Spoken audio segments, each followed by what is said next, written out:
Las preguntas de la Fundación Botín. Hoy, ¿por qué pensamos que los jóvenes no son solidarios? Hola a todos y a todas, bienvenidos a las preguntas de la Fundación Botín. En el podcast de hoy nos adentramos en el mundo de la solidaridad con la pregunta ¿por qué pensamos que los jóvenes no son solidarios? Según datos del informe La relación de la generación Z con el tercer sector, impulsado por la Fundación Botín, Fletcher Co y Work for Social, solo el 15% de las ONGs consiguen atraer a jóvenes a su causa social y solo el 20% de la generación Z colabora con cuotas periódicas a alguna causa social. ¿Son los jóvenes menos solidarios o somos los adultos los que no sabemos ver la solidaridad como ellos? Les hemos preguntado para saber qué opinan. Considero que mi generación es de hecho solidaria por los factores que se dan hoy en día, globalización, de mayor acceso a la información, por internet, por las redes sociales. La realidad es que mi generación está mucho más al corriente de las desigualdades que hay en nuestra sociedad. Quiero decir, hay muchas personas en mi generación que, aunque no sufran ciertos problemas, son conscientes de que otros jóvenes u otras personas sí lo sufren y eso les mueve a la acción, ¿no? Si bien creo que mi generación, al contrario que a lo mejor generaciones anteriores, no es solidaria de la misma manera. Creo que mi generación dedica mucho tiempo libre a la solidaridad, pero nunca se lo plantea como un trabajo a tiempo completo. Yo como joven lo que necesitaría para conectar bien con una ONG sería ver que en la ONG hay un grupo, un núcleo duro, de verdad comprometido y que está apostando por aquello a lo que se está dedicando, ¿no? Y que realmente esas personas me inspiran. Eso me parece súper importante. Y ya por último diría, pues quizás generar y crear un ambiente atractivo para los jóvenes.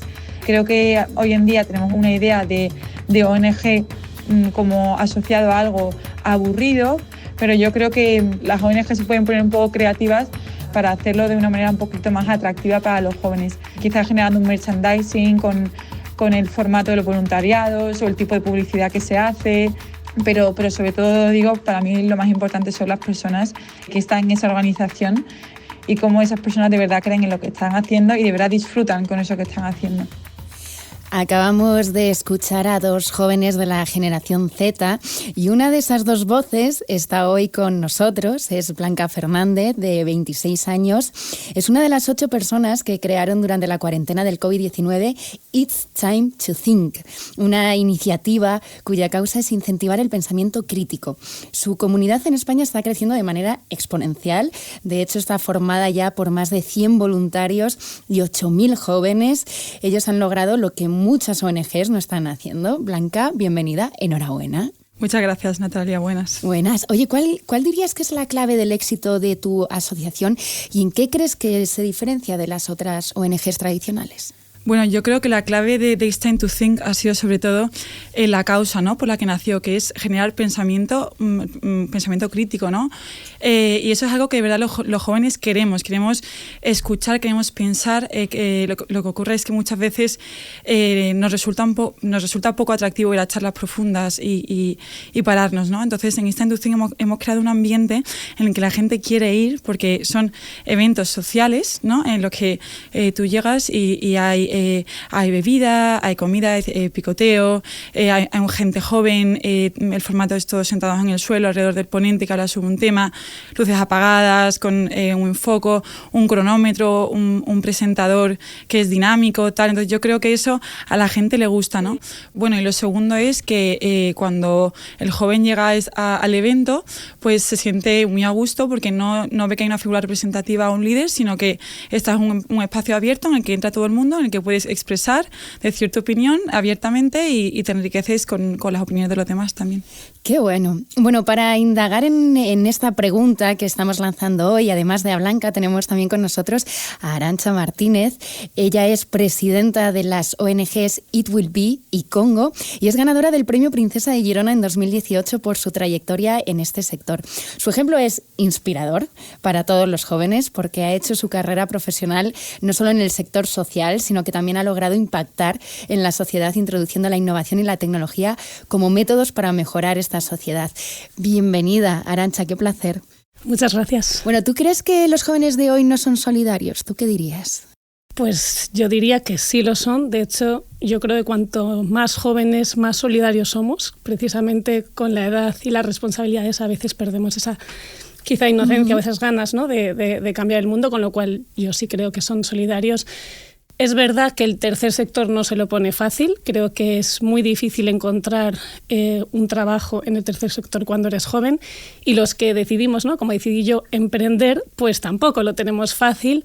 Y de hecho muchas veces digo, ¿no?, cuando me piden que inspire a jóvenes, ¿no?, para emprender en el tercer sector o en el sector social, como hice yo, a veces digo que les estamos parcialmente empujando a un abismo. Hace falta mucha resiliencia para ser capaz de, bueno, pues de meter un poco la cabeza en un sector donde, bueno, pues donde hay personas que llevan muchos años, que les cuesta de alguna manera abrirse a nuevas formas de hacer, y los jóvenes pues nos traen nuevas formas de hacer, y creo que se les escucha menos de lo que se debiera si queremos que realmente sean parte del sector y nos ayuden a construir una sociedad más justa, que es por lo que trabajamos en él. Qué interesante, Arantxa. Bueno, voy a seguir con las presentaciones porque también nos acompaña Antonio Espinosa de los Monteros. Él es técnicamente un millennial, pero es una de las voces más relevantes del sector. Ha sido pionero en optar por el formato de empresa social para las dos actividades que ha emprendido, Aguara y Liux, y en 2020 fue elegido como uno de los 15 jóvenes emprendedores del mundo por One Young World. Antonio, bienvenido. Muchas gracias. Tú que creaste la primera empresa social en España, ¿por qué elegiste este formato, siendo además tan joven cuando la creaste? Perdona la puntualización. No es la primera empresa social de España. Es verdad que fue la primera empresa social certificada por un sello independiente, que es Social Enterprise Mark, pero es curioso porque en España hay una tradición de empresas sociales como muy inesperada. Por ejemplo, las cajas de ahorro eran técnicamente empresas sociales.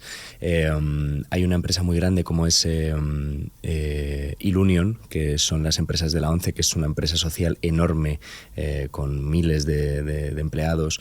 Hay ejemplos guays, lo que pasa es que quizás no hay como mucho conocimiento o divulgación de lo que es una empresa social, ¿no? Y bueno, pues ¿por qué opté por esto? Pues supongo que por lo que también lo hacen gente joven, ¿no? Que es que encuentras que la conjunción de impacto social y operar en el mercado, ¿no?, con una empresa puede sacar lo mejor de dos mundos, ¿no? De una empresa que es tener clientes, llegar a un mercado, facturar, generar empleo, generar economía, y de las ONGs o de las entidades sin ánimo de lucro, el existir por y para una misión social y para un impacto positivo en el planeta. Voy a continuar con las presentaciones porque tenemos también, qué suerte, la mesa de hoy, a una cuarta invitada. Pero antes quiero subrayar lo importante que es que los cuatro formáis parte de organizaciones con impacto social, pero la forma en que os organizáis es distinta. Tenemos la asociación de Arantxa y de Blanca, tenemos la empresa social de Antonio y tenemos la fundación de nuestra cuarta y última invitada, María Jimeno de la Hoz. María, bienvenida. Hola, muchas gracias. ¿Cómo estás? Tú trabajas en lo que de verdad importa, una fundación que tiene como finalidad difundir valores humanos universales a través de congresos y de charlas. ¡Qué maravilla! ¿Tú crees que los jóvenes de hoy no son solidarios? Bueno, yo creo, y siempre lo he dicho y he roto una lanza a favor de los jóvenes, que yo creo que los jóvenes, claro que son solidarios. Yo creo que a veces el problema es más nuestro, que no sabemos cómo llegar a los jóvenes, ¿no? No solo qué canales utilizar, sino la forma en la que lo hacemos. Yo creo que los jóvenes a día de hoy están dispuestos a ayudar y a comprometerse de otra manera diferente, es verdad, pero si se enamoran de un proyecto van a dedicar su tiempo al 100%. Y de verdad, nosotros trabajamos con jóvenes y para jóvenes y yo estoy súper convencida de esto. Y también en cuanto a trabajar como una profesión, ¿no? Yo creo que a día de hoy hay muchos jóvenes que están dispuestos a tener un salario menor, siempre y cuando estén trabajando con un propósito. Bueno, vamos a arrojar un poco de luz a esta conversación con unos datos que hemos rescatado de este informe que mencionaba al principio, la relación de la generación Z con el tercer sector. Primero, se aprecia un envejecimiento progresivo del sector y por eso está en juego el futuro de las ONGs. Otro dato. El 46% tiene entre 0% y 10% de jóvenes socios en su red de contactos y bases de datos. 3/4 de las ONGs no tienen ningún joven en su plantilla. El 92% de las ONGs no tiene a ningún joven en sus órganos de gobierno. Y un 72% responde que tiene entre 0 y 25 jóvenes voluntarios regulares. ¿Qué opináis de estos datos? ¿Qué es lo que os dice a vosotros vuestra propia experiencia? Y sobre todo, ¿qué no estamos haciendo bien? ¿Quién quiere empezar? Bueno, si queréis empiezo yo. Yo creo que es verdad, bueno, yo pensando en mi fundación, ¿no? Nos cuesta mucho, yo creo que no solo en el tercer sector, sino en casi todas las empresas, dar entrada a la gente joven, ¿no? Sobre todo cuando a lo mejor los equipos están formados por gente adulta, que a lo mejor no conoce tanto el tema de las nuevas tecnologías, de las redes sociales y tal. A mí me ha costado muchísimo en la fundación hacer entender la importancia, por ejemplo, de las redes sociales en general, ¿no? Y luego es verdad que además de que nos cuesta un poco dejar entrar a la gente joven en los equipos, es verdad que en las cúpulas, por así decir, no hay gente joven. Entonces es muy difícil, ¿no? Que encontremos esas estrategias y esos canales sin dejarles entrar. Yo no sé, estoy totalmente convencida. Yo estoy muy de acuerdo contigo, María. Yo creo que es importante que las ONGs den responsabilidad a los jóvenes, porque creo que tenemos mucho que aportar y yo creo que es lo que falta ahí, ¿no? Que realmente nosotros sintamos que podemos usar nuestra creatividad para hacer cosas en las ONGs. Bueno, vuestra creatividad e incluso vuestros conocimientos, ¿no? Que son diferentes a los de otras generaciones. En eso tú, Arantxa, sabes mucho. Bueno, a ver, yo quería decir que escuchaba los datos y claro, estamos hablando de datos en el tercer sector. Yo hace tiempo, Comgo, de hecho, es un proyecto en el que nuestra visión es un mundo en el que organizaciones y personas sean valoradas por la riqueza que generan para la sociedad y el planeta, independientemente de la forma jurídica del cómo. Entonces yo creo que si esas mismas preguntas se arrojasen hablando de solidaridad y no de tercer sector, creo que cambiarían. Yo creo que los jóvenes están un poco más lejos de lo que es el concepto de ONG tradicional, pero no del concepto de solidaridad ni de impacto, ¿no? Entonces yo creo que no estamos escuchando suficiente a los jóvenes, creo que nos están pidiendo a gritos que se renueve el tercer sector, se llame como se llame, igual, y aquí Antonio seguro que está de acuerdo, igual se podría llegar a solucionar problemas del mundo sin necesidad de la ONG que conocemos hoy como tal, creo que podría ser. Yo creo que los jóvenes están en esa línea de innovar hacia bueno, un mundo en el que sea el impacto social, medioambiental, la solidaridad sea mucho más transversal y da igual que estés dentro de una empresa, dentro de una administración pública o dentro del tipo de organización que sea. Y bueno, porque lo importante al final es el fin, ¿no? No el cómo. Con lo cual, bueno, creo que lo que estamos haciendo mal es no escucharles y no introducir innovación. Y no hablo de innovación tecnológica, no, de repensar hacia dónde queremos llevar el mundo para que no se pierda la solidaridad, que es lo que nos importa, ¿no? Antonio, ¿quieres añadir algo por alusión directa? Sí, no, súper de acuerdo. O sea, yo creo que no es equivalente que los jóvenes no participen en ONGs a que los jóvenes no sean solidarios, ¿no? La ONG es una forma de impactar en el planeta, pero hay otras muchas y creo que además cada día hay más y hay un abanico más amplio. Y supongo que lo que está ocurriendo con la participación de los jóvenes en las ONGs tradicionales tiene que ver con dos cosas. La primera es el modelo de ingresos de las propias ONGs, es decir, en Occidente cada vez hay menos jóvenes y además son los que menos poder adquisitivo tienen, con lo cual puestos a definir un target al que convencer de que te haga una donación, normalmente vas a un perfil de edad mayor, con mayor poder adquisitivo y quizás en comunicación a los jóvenes se les ha dejado un poco de lado. Y el otro es lo que decíais antes, ¿no? Que pasa también en las empresas. Tú, si quieres llegar a un público joven, necesitas tener gente joven en tus equipos. Si en tu organización no tienes empleados jóvenes, no tienes nadie en tus órganos de dirección que sea joven, que entienda y que esté en ese mundo y en esa generación, en esa forma de comunicar, en esa forma de ver el mundo, es muy difícil que llegues a ellos. Ya que no tienen tanto poder adquisitivo y que quizá las ONGs tradicionales les echa un poco para atrás a los jóvenes, ¿qué creéis que sí que están dispuestos a dar los jóvenes? Dinero quizá no, pero... Su tiempo. sin ninguna duda.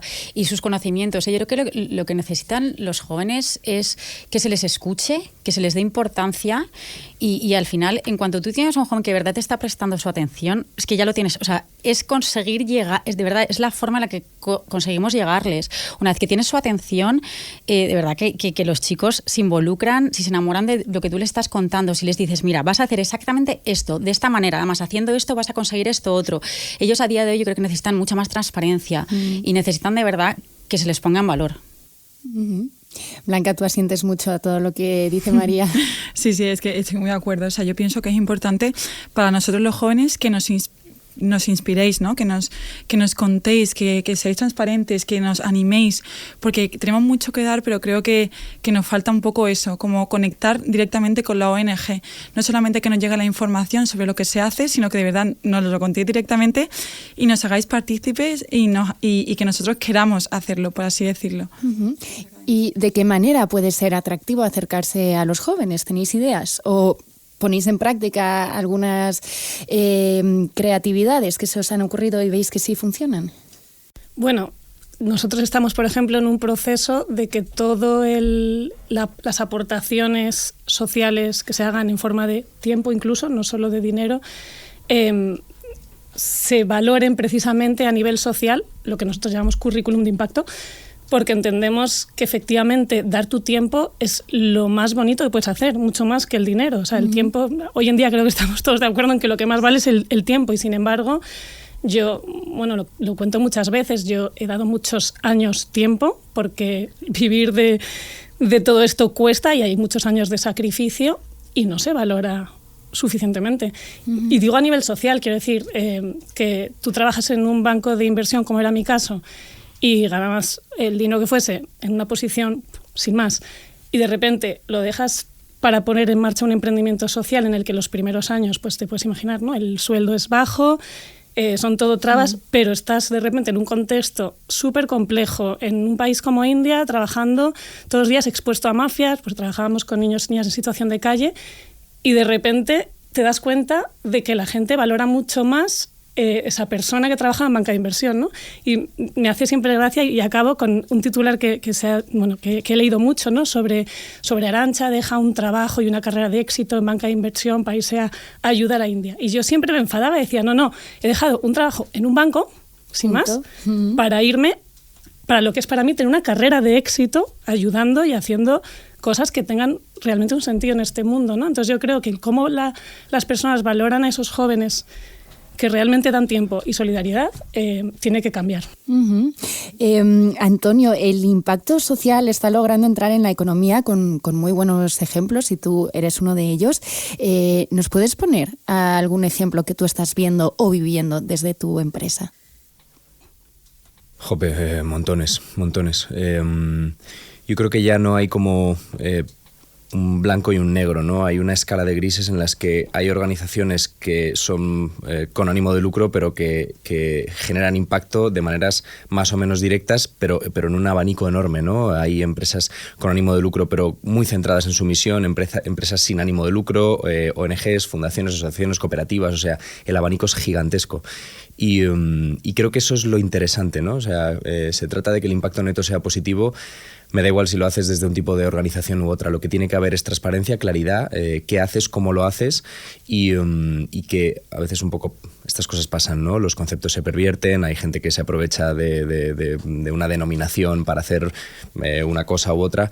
Aquí yo creo que mientras haya transparencia, voluntad de impacto y sobre todo impacto trazable y comprobable, es que da igual que lo hagas en tu casa, en tu asociación de vecinos, con una sociedad limitada, una sociedad anónima, una fundación o una asociación y bueno, movimientos como B Corp son un ejemplo, ¿no? Hace poco en Aguara entró de socio Estrella Galicia y Ignacio Rivera, que es el presidente de Estrella Galicia, me decía, Antonio, es que nosotros queremos Aguara no solo por la marca Aguara y por el impacto que tiene, es que necesitamos que el virus del impacto lo metamos dentro de toda esta organización, ¿no? De Estrella Galicia, una organización con 2.000 personas, operaciones en decenas de países por todo el mundo. Decía, es que hay que meter aquí el impacto social. Nosotros somos una multinacional con ánimo de lucro, pero el impacto hay que meterlo aquí de alguna forma, ¿no? Y bueno, pues hace unas semanas ya se ha anunciado que tanto Estrella Galicia como Aguara son B Corp, que es un movimiento además, yo creo, imparable, creciente, y esto es un solo ejemplo, ¿no? En España cada vez hay más, a lo largo del mundo cada vez hay más, y sí creo que la gente joven se siente muy atraída por este tipo de empresas o de proyectos que quizás, bueno, han desplazado un poco la responsabilidad de generar impacto de otros sectores. Uh-huh. ¿Cuáles son algunos ejemplos que podéis darme las demás sobre los impactos que están causando vuestras asociaciones y fundaciones? Blanca. Bueno, en el caso de It's Time to Think, yo me he dado cuenta de que al estar aquí, que como jóvenes muchas veces nos cuesta comprometernos a cosas, la verdad, porque creo que estamos en un mundo pues en las que tenemos muchísimas facilidades de muchos cambios y nos cuesta centrarnos en algo. Pero en It's Time to Think yo he visto que la gente de verdad quiere y que cuando te comprometes a algo y ves que impactas en los demás, también impactas en ti misma y ves que creces y estás feliz, ¿no? Entonces yo lo que veo es que la gente ahora se está planteando, o sea, yo cuando dentro de unos años, ¿cómo querré recordar mi juventud, ¿no? Y eso es algo que hablo mucho yo en los cinglados con la gente. A mí me gusta mucho cuando la gente nos escribe a través de las redes sociales y nos dice, oye, por favor, venid a nuestra ciudad, ¿no? Nosotros también queremos hacer un cinglado en mi ciudad. Los cinglados son los eventos que os he comentado antes. Unos eventos que se agotan las entradas en minutos. Sí, en 20 minutos, sí, la última vez. Entonces le decimos, si tú quieres, toma la iniciativa y hazlo tú, ¿no? Y móntalo tú. Nosotros te vamos a apoyar, te vamos a dar todos los recursos, pero móntalo tú. Y la gente siente que está haciendo algo que de verdad impacta. Y es algo que comento mucho con la gente y creo que funciona. Vamos. Uh-huh. María, tú eres también relaciones públicas e influencer en tu tiempo libre. ¿Puede ser que no nos sepamos relacionar bien con los jóvenes? ¿Cuáles son esos códigos que deberíamos aprender para llegar a ellos? A ver, yo creo que el código de las redes es muy complejo y nadie tiene la clave, pero sí que creo que sin ninguna duda a día de hoy no solo las empresas, fundaciones, ONGs, ¿no? El tercer sector, todas las empresas tienen que descubrir y buscar su estrategia de cara a redes. O sea, al final, la gente joven en redes lo que encuentra, y a mí yo siempre lo digo, las redes sociales bien usadas pueden ser maravillosas y me ha costado muchísimo y me sigue costando mucho defender en muchos contextos el tema de las redes sociales, ¿no? Pero yo creo que al final tienes un mundo de posibilidades. O sea, por ejemplo, los influencers, ¿no? Que yo siempre lo digo. Yo creo que tendrían que tener la obligación, te lo digo de verdad, de involucrarse todos con diferentes asociaciones, de mostrar proyectos a los que apoyan, porque al final sus seguidores se fían de ellos, confían en ellos, ¿no? Entonces ahí tienes un abanico enorme y yo creo que sin duda a día de hoy, por lo menos en la Fundación, estamos haciendo mucha fuerza en este tema y por fin estamos consiguiendo ver eso, ¿no? Que en redes sociales se pueden hacer cosas maravillosas. Para ir cerrando, me gustaría pediros que nos contéis algún ejemplo inspirador de cómo estar en contacto con el tercer sector os ha enriquecido y puede enriquecer las vidas de cualquier persona de la generación Z que quizá ahora nos esté escuchando. Por ejemplo, Arantxa, que llevas más de una década dedicándote al tercer sector. Bueno, escuchaba al inicio del podcast que los jóvenes, ¿no?, piensan que es difícil, no se están de alguna manera involucrando con su tiempo completo, ¿no?, con su trabajo, como que hacen otras cosas. Y yo siempre digo que dedicar tu día a día, ¿no?, tu trabajo a la solidaridad es un regalo absoluto. Entonces, que es difícil, y que, como decía antes, no es para todo el mundo porque hay que tener muchas ganas de perseverar y de años complejos, hay que tener una red de apoyo y eso no es fácil.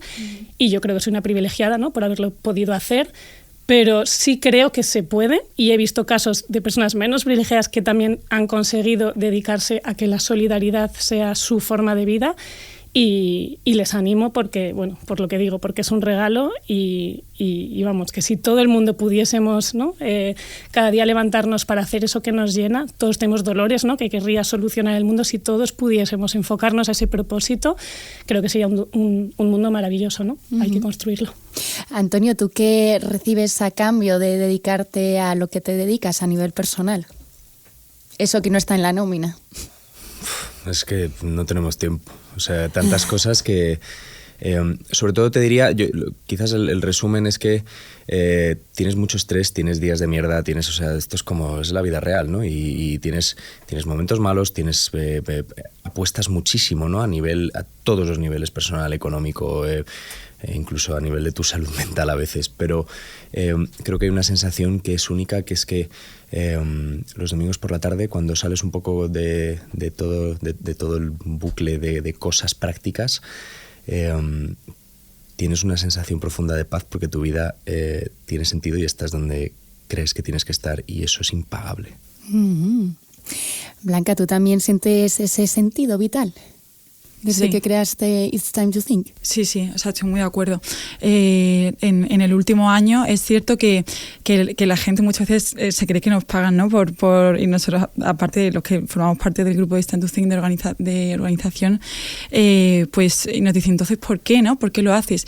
Y estoy de acuerdo contigo, Antonio, al final es una sensación de decir, esto me está haciendo a mí crecer como persona y estoy impactando en los demás. Creo que tengo la oportunidad de transformar la vida de los demás. Y sobre todo la mía, ¿no? Entonces yo creo que eso, ya con eso es suficiente. Y María, lo que de verdad importa para ti cuando terminas tu jornada laboral, en lo que de verdad importa, ¿qué es? Pues mira, yo lo pienso muchas veces. Para mí lo que tiene sentido, y hay días, pues eso, que en la Fundación nos pasa un montón, ¿no? Que te cuesta muchísimo llegar a todo. Nosotros, la mayoría de los proyectos que tenemos, vivimos de patrocinios, entonces es un sin vivir, ¿no? Y cada año pones el contador a cero y yo tengo la grandísima suerte que puedo vivir de ello, ¿no? Pero yo siempre digo lo mismo. Yo me quedo con que el día de mañana, cuando mis hijos crezcan, van a estar orgullosos de lo que yo estoy haciendo. Y ya para, como conclusión final, y ya que además has incluido a tus hijos, esta nueva generación, ya no la Z, sino la siguiente, ¿van a crecer con el concepto de la solidaridad, creéis?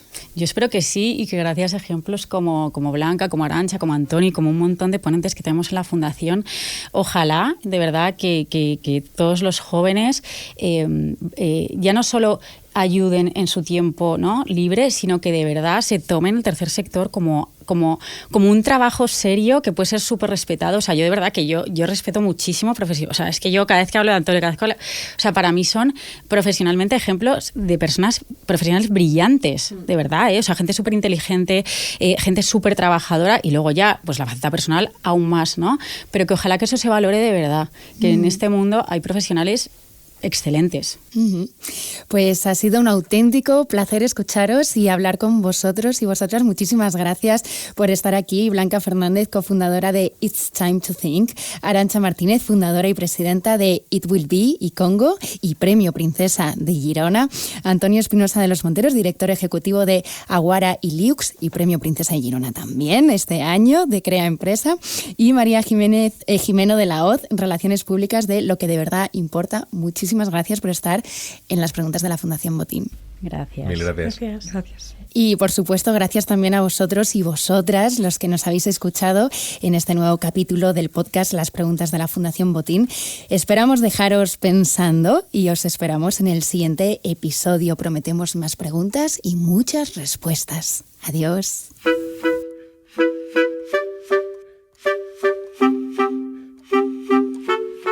Las preguntas de la Fundación Botín.